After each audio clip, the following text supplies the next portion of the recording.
NK ito. Ito yung pinaka anatomy, no? Dinisect nila yung NK. So NK was dissected here, oh.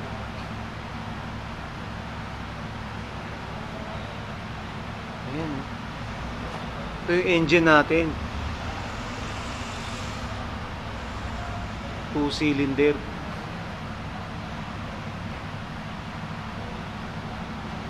May NK baby. Ayan.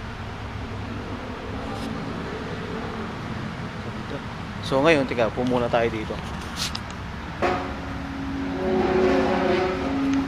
Pumuna tayo, guys.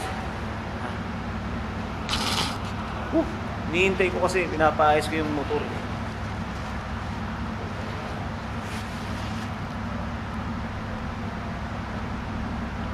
Check ko lang.